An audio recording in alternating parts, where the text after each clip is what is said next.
Hi, How are you? I'm very good, thank you. Very good. So we have had a couple of people send some questions in to ask you kind of your advice and for your expertise. Just kind of wanting to know a little bit more about what you are looking for in terms of when you're casting, when you're auditioning people, and also a little bit of advice, I suppose, in people who want to get into writing and directing, or just any kind of tips that you could give them Mm, on that. yeah, I'd love to. there's there was a lot of questions, and some of them were quite similar, so I've kind of condensed them into the same question, so I'm not asking you the same thing over and over. Okay. So let's start. So the first question was, what are the three most important things that you look for in an actor when you're casting people? So before they even walk in the door, like, do you have a checklist that you like expect of people? Yeah.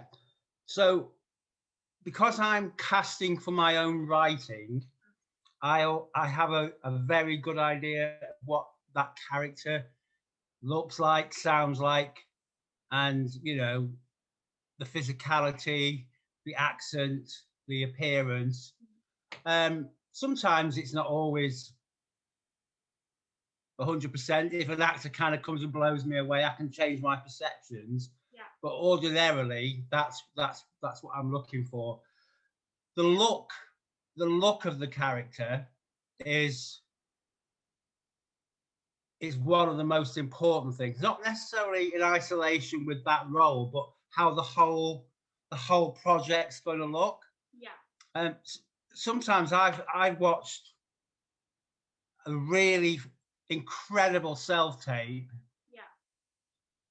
but on any other time that actor would have been cast in a role, Yeah. but because they don't kind of fit with the overall jigsaw puzzle piece, Yeah. I've obviously had to not pursue it. So I would say the the look, the sound, and I'm usually looking for that little extra quality Yeah. that you can find on a self tape. I mean, I for my for Wings, our current film in production, I must have viewed over 200 plus self tapes, and you're just looking for that little something that makes them stand out from the from the pack. Yeah. So yeah, the look, the sound, and the overall placement in the film or stage production, really. Yeah. Are you, so obviously we've worked together before on previous projects, and for me specifically, it was a lot of my like the way I speak, like the way I phrase my sentences. Do you have that? Is that another when you say the sound? Is that the type of thing you're looking for? People who sound different, who don't sound like, oh, I'm just going to say this sentence, oh, I'm just going to. Yes, yeah, uh, yeah. If we're doing a specific period or a specific geographical project, I'm looking for someone who's going to be authentic Yeah. and fit that piece. Yeah. Obviously, actors use accent. Actors have got an arsenal of accents in their bag, and we do cast pretty much from all across the UK in our projects. But yes, specifically, I can get kind of excited about a cadence in somebody's voice, Yeah. or a personality trait that comes through in how they speak. Yeah. So Yeah. yeah, that's very important to me. On my ear, I'm I'm very acutely aware of how I want my lines delivered. Yeah. If that makes sense, I'm kind of almost obsessive about it. I've got like PTSD, but it's fine. No, but yeah, I think that's a good thing though, because it means that not one character in any of Favourite Film Productions, even before it was a film company, when we were part of Skint Theatre and we were doing plays and stage productions, not one character ever sounded the same. You never had that even, you know, for Blackpool Sands, for example, when everybody was from that same tiny small town, not one of the characters sounded the same, and it was No. it was just a little bit different. So yeah, I say I've got PTSD, but it's worth it in the end. So okay, this is my favourite question that anybody has asked, and there was a couple of like different ways people phrased it. But what is the biggest faux pas that you normally see in self-tapes? Like, is there one thing that people just do wrong all the time that immediately you're like, no? I think for me, I'm always drawn to the people who've gone that extra mile. Yeah. Who've maybe put a prop, or they've done something to enhance it rather than just self-tape it. Yeah. I think when I cast somebody from a self-tape, it's because they've committed. Yeah. They've planned it. Yeah. So often I get self-tapes and people really are, which is understandable. Actors are just, you know, they're applying for probably lots of different projects on the platforms, but sometimes it literally is kind of obvious that they haven't committed to that piece. They haven't tried to embody the character, or to you know, sell themselves. Yeah. Truthfully. Yeah. And then on the flip side, some people overdo it so that they almost become a caricature. Yeah. And when you're sat looking at self-tapes, because I think maybe this is kind of an obvious thing to say, but the actor in their little, you know, their setup at home, they do a self-tape and they submit it. But a casting director is watching hundreds. Yeah. So if you're not going to do something that pops, yeah, you genuinely are going to be, you know, kind of get lost in the crowd. Yeah. I mean, I've watched some self-tapes that have utterly grabbed me, utterly captured me in a couple of minutes, you know. And I watch things over and over and over again. I probably watch a self-tape for somebody that I'm interested in 50, 60 times.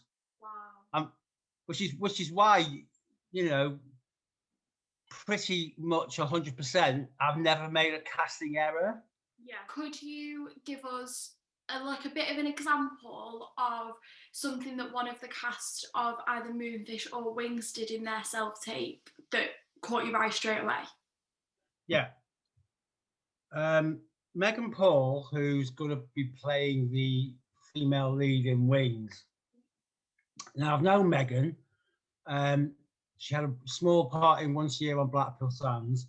I also saw her in a stage production in Bradford, where she completely, absolutely blew me away, I have to say.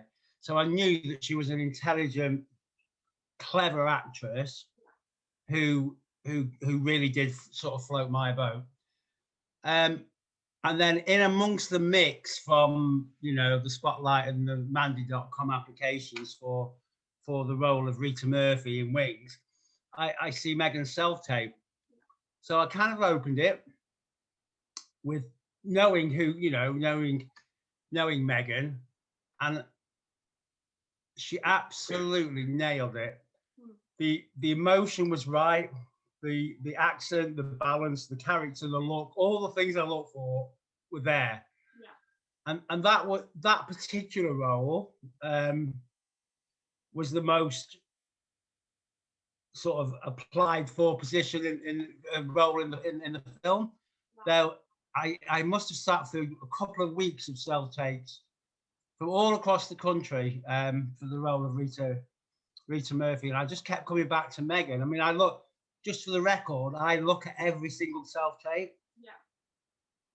More than once. I think if an actor's taken the time to do to put that, you know, that work in, the casting director has a duty to look at them more than once. Yeah. But yeah, Megan embodied the character and the look and all the things I look for, you know. So that's kind of how I cast the two leading roles in Wings. They were what I was looking for. Yeah, okay, I kind of knew the actors in that particular instance, but other actors like Jenny and Alan, who are also in Wings, their self tapes kind of leapt out at me as well. So again, that was that thing of the right look, the right sound, all kind of coming together. Yeah, amazing. So kind of like being clever about it as well, not just kind of doing the obvious thing, like you say, like Megan's a clever actress, like she takes time to think about like an in-depth character behind just the short section that they'd read for the self-tape. Yeah, two things I'm looking for: people actors who can use their eyes and their hands. They are two of the most great skills that an actor can have. They can underpin great acting. Yeah. And that's what I'm looking for as well. I'm looking for a face that's got a story behind the eyes, and somebody who can demonstrate and support their acting with their hands. If I can see somebody on a self-tape who is demonstrative with hands and eyes, I know that when I get them on set, they're going to be able to tell that story in greater depth. Yeah. Yeah. You know, same. That's the same for stage as well. I think you know, so often people kind of send you a self-tape in, and they literally they're doing nothing other than just talking. Yeah, they're not telling the full story, you know. Yeah, definitely. I mean, on the other hand, I have had people who manically run around the room and banged on the wall and pull the hair out, and amazing. And sometimes that's a little bit too much, you know. That actually brings me very, very, very nicely onto my next question, which we've kind of covered, but not in as much detail as the question was asked itself. And it is, what impresses you at an audition for stage or theatre, for stage or film? What impresses you? Do you have any kind of standout moments where you were like, yeah, definitely, it's incredible? Preparation. Yeah.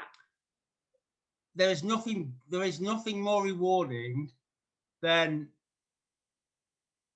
well, back in the day when we actually did casting in the room, which we all want to get back to as soon as possible. Yeah. There is nothing more rewarding than being in a theatre or a, you know, a workshop room and actually seeing somebody's preparation. Yeah. In 25 years, Dominic McCavish. I was so hoping you were going to tell this story. Yeah. I was going to ask you about Dominic McCavish was playing a transvestite, Mr. Elbridge, in the stage version, and then onto the film version once a year of Blackpool Sounds. And Dom came into the room, was very, very charming, very, you know, a little nervous, I think. And he presented himself, suit, tie, you know, very, very much of the character. He clearly read the notes. And during the course of as his, you know, his audition was unfolding, he started to sort of take his jacket and shirt off, and I'm thinking, okay, what part of the character was a stripper? But but what actually happened was he had his female attire underneath, and not just the attire, the female persona, and it really was one of the most prepared actors moments I've ever seen. Yeah. And it really does stick in my mind. And it was kind of thrilling that somebody had looked at my writing and understood what that character was trying to do. And it sounds almost like a bit of a cliche, but he physically changed. That's what was so clever. He physically changed into his female physicality, the way he moved, the way he referenced his hand movements. Again, one of my big loves. Yeah. And it was just obvious.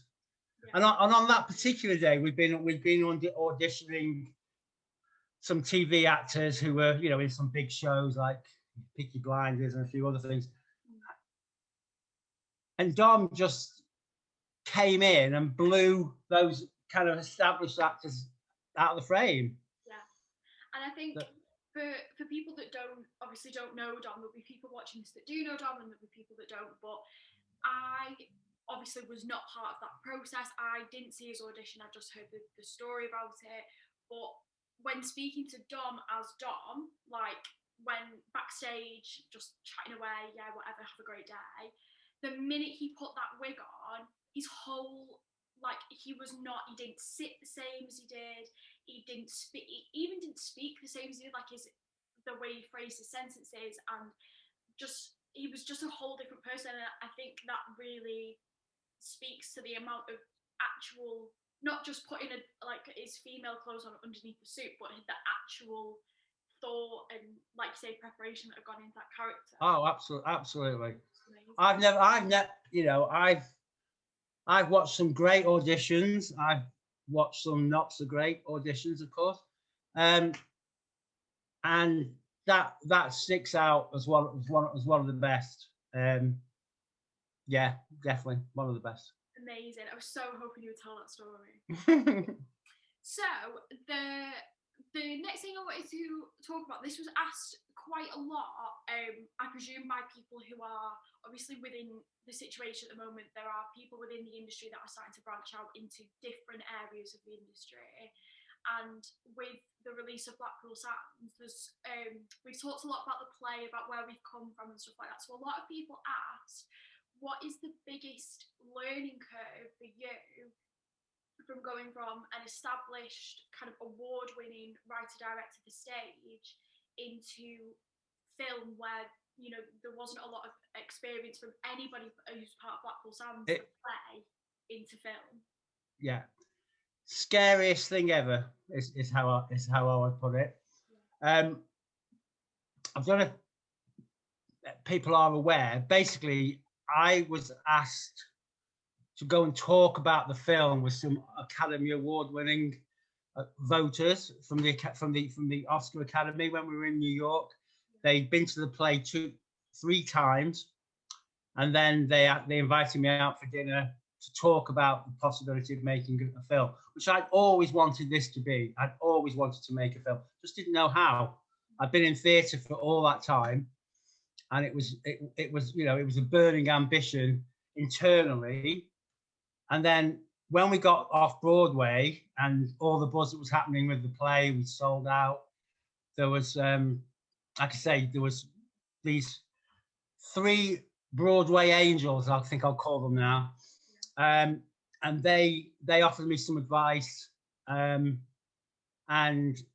some money, to be fair, to sort of get the film project going. And I literally flew back from New York when the play closed and jumped straight into making a film. I think maybe if I'd planned it and thought about it, I maybe never would, because of all the responsibility of, you know, helming a big, even though it's a small budget movie, it wasn't a small budget movie comparable to a theatre production, if you see what I mean.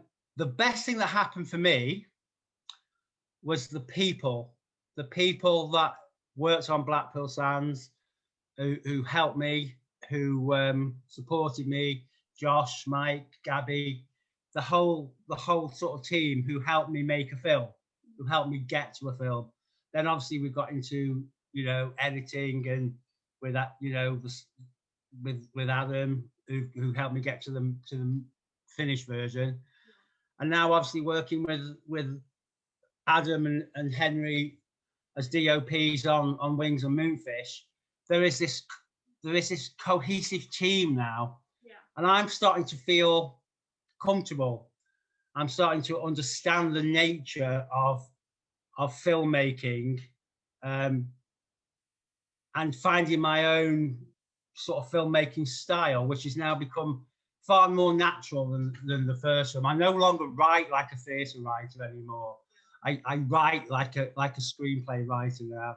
I see my dialogue in filmic terms, and it's a wonderful, wonderful feeling. I mean, I turn 60 in a few weeks' time, and to be having this career, you know, to have like big TV names wanting to be on your projects. You know, when you've looked at shows that you've been a massive fan of, like Shameless and Brookie and Corrie and all these sort of big, you know, these big shows. I've now got those actors wanting to work with me on the strength of my writing, which is mind blowing. It's absolutely mind blowing. I feel really comfortable in film now. Mike Clark, who's a prolific film director, he really helped me. He really took the time to you know, talk me through the process. And on Blackpool Sounds, I just want to give a shout out to Gabby. What a gal. What a she basically held my hand. So yeah. I think without Gabby, I think it might have been a bit of a harder process than it was. So, but no, I love it now, and I feel very in control of my own movies now. You know, I'll fall on my own sword if they don't work. But the rushes from Moonfish and Wings so far are stunning. There's no other word for it. They're absolutely stunning. I can't wait to see it. Would you say then, as like one final kind of piece of advice, to just have a team around you that you trust, to know that they know what they're doing, so their advice that they're giving you is good, Yeah, you can trust. Absolutely. I was always fearful of film, because I thought you had to be, you know, incredibly technical, and I'm not. I'm creative. I'm not technical. Zoom's about as far as my level. But what I realised, and what I did as well, I spent hours and hours and hours on tutorials on YouTube. I joined like, you know, film school links. I've kind of self-taught myself, because, you know, you want your vision to be transposed onto film. And I realize now, you are like a painter making a picture. You're painting a picture, but you're using the expertise of your DOP and the whole team. And we've got an incredible team at Baby Dog Films. I mean, you know, I can only go off Baby Dog Films, because I've never been on a film set for anybody else.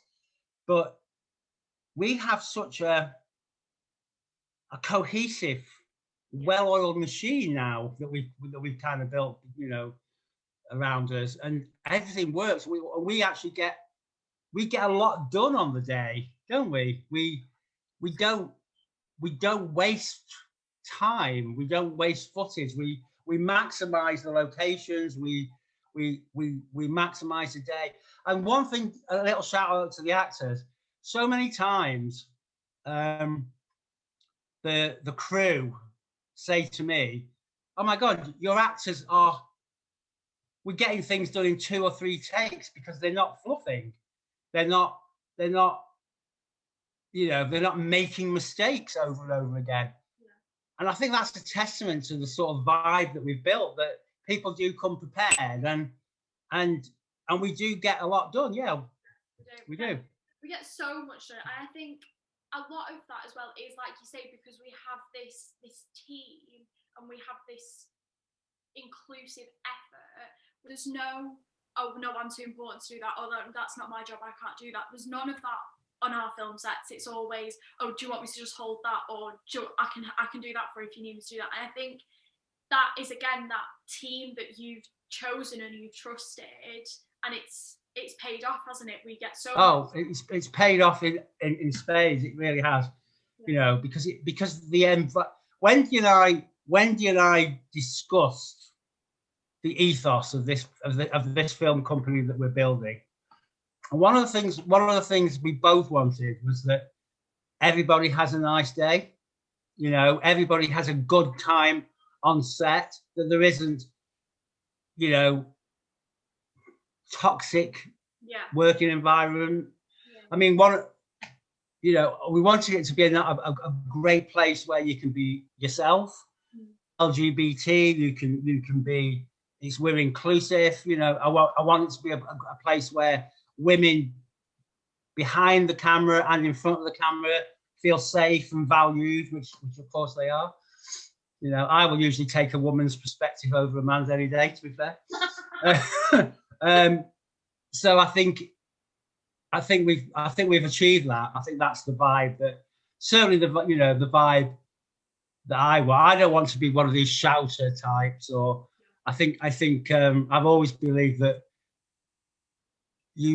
a performance is extracted and led rather than forced. You know, I think you get a much more natural performance from your actors if you're aware of the actor, which I like to think that I am. I like to think that I'm the sort of director that is all about the actor, because and you know what, I would 100% say that you are. Obviously, I've been in a couple of projects, and there's always a consideration for what is going to work best for your vision, but also what is practical. Like, we're gonna talk about it. We're gonna talk about that freezing cold sea. It's gonna happen. And you know, there was a point where we just said, you know, it's getting dark, it's getting cold. There's definitely a way that we can do this that is still gonna get exactly what you want, and it's gonna look amazing, and it's gonna look authentic and real. But also, it means that no kit has to go in the water. Nobody has to. Nobody needs to get cold. Nobody needs to, you know. And I definitely think there is that vibe on set that nobody's worried about, like, saying something wrong or getting shouted at because they've offered their opinion or anything like that. There's always that team effort. Oh gosh, no, I think as well, there comes a point where it belongs to the actor. The scene belongs to the actor. It's yes, they're speaking my dialogue and they're in my project, but that moment belongs to the actor. Yeah. You know, I mean, I've worked with, Kyle Brooks, for instance, on Once a Year on Blackpool Sound. Kyle is incredibly method, incredibly method, and he found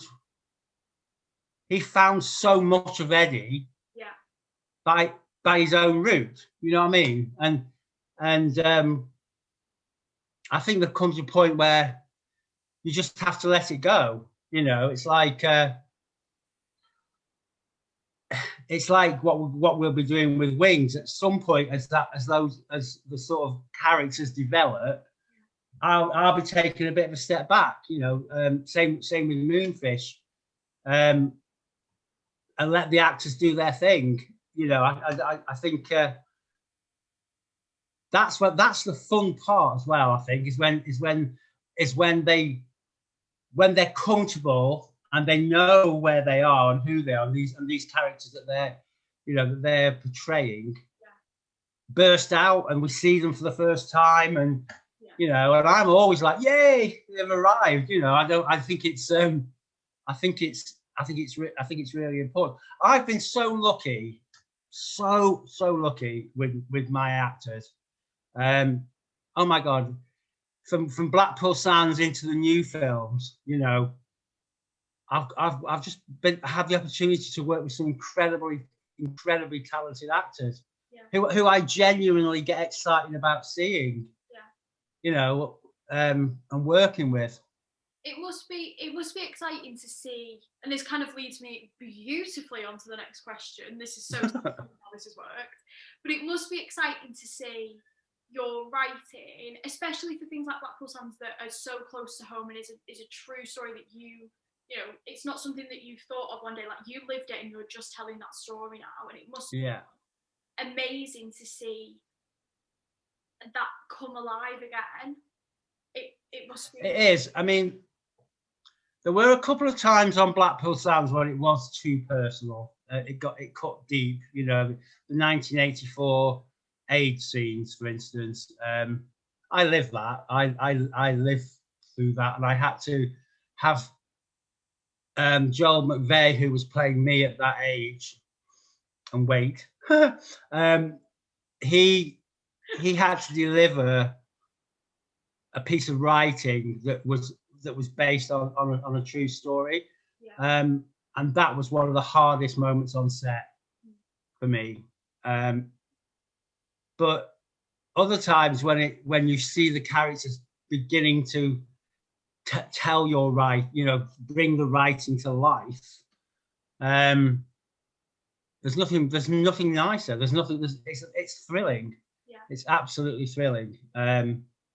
I write too much. That's something I've been working on now into the new film scripts, because at the moment I've racked during lockdown. I've racked up 6 feature film scripts and two TV pilots. So we've got plenty of work to be going on for a long time. And so I think what I've now understood is the beat of the film. It has its own rhythm, and I'm writing for film, which is great. Yeah. So my final question that has kind of come from our lovely social media base. What is your best advice for aspiring writers? You have won awards for your stage plays, for your writing. You've written books, you've written film scripts, you've written TV pilots. You, if anyone, are the most qualified to offer this advice. So what would you tell, Yeah. First of all, get it on the page. Yeah. So I've had coffee and conversations with aspiring writers who are aspiring and not writing. They're talking about a book, or they're talking about a film script, and talking isn't writing. Having a great idea, you have to transpose it to the page. How I work, I have 2 or 3 projects at the same time, and I dabble a little bit in each, so they're fresh. I only ever write when it's there. Yeah. If I feel like I'm forcing it, shut it down. Yeah. And pick it up again another day. And I think try and find a unique voice, a unique story. Don't copy anybody else. The world doesn't need to see another zombie film, Well, maybe it does, but I think if you have a story, I think everybody has a story. I think everybody has a story within them. Life happens, doesn't it? Yeah. And my thing, start with the title. I always start with a title, and then once I know I've got a title that works, somehow it just kind of flows. Identify your main protagonists, kind of know what your story arc is going to be, so that you don't go off at tangents. That happened to me many times. That's now something I don't do. I pretty much know what the title is, who the main protagonists are, and what the story arc is going to be. Yeah. But sometimes, and this is what's really great about writing, sometimes these characters can actually surprise you. Wings, for example, didn't kind of go the way that original story arc was going to go. And that was kind of because some of the other characters kind of flushed out and were demanding attention, So I guess it's everybody's thing, but I think the main thing, the main advice is write. Just write it and keep writing it till you find something that works. But don't talk about it. You know, don't keep telling everybody about this great idea that you have. Get it down. You know, and there are so many avenues for writing now. You know, I mean, this whole sort of you know, online presence. You know, write a monologue, get it tested. There's actors out there dying to do a monologue online. Yeah. You know, just get it, just write. Yeah. And I write every day. I write something every day. I wrote a little scene this morning before coming to meet you. So I think you have to discipline yourself to be prolific, or at least, you know. See, I can talk about writing all day, so. But I love that though, because you are right. Yeah. When you say, you know, there's a lot of people that talk about writing, they never do. So people come up to me, sometimes on set, you know, and say, "Oh, I've got this idea for a film," and I think, "Well, yeah, great, go and write it." Do you know what I mean? It's like, because it's got to be your work. Yeah. You know, I mean, I'll take criticism, and I'll take an actor saying, "Oh, this word would, you know, this word or this sentence could do with," and that's fine. I'll be that organic. What I won't do is have somebody impose what they think is you know, a character I've sat hours creating. You know, I want to play it like this and completely change what I was looking for.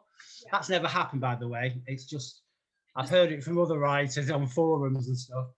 Because, you know, as we were talking before, I usually cast right. So exactly. So they are the kind of general questions that were asked by our social media base. I have two really important questions that I am dying to know the answers to.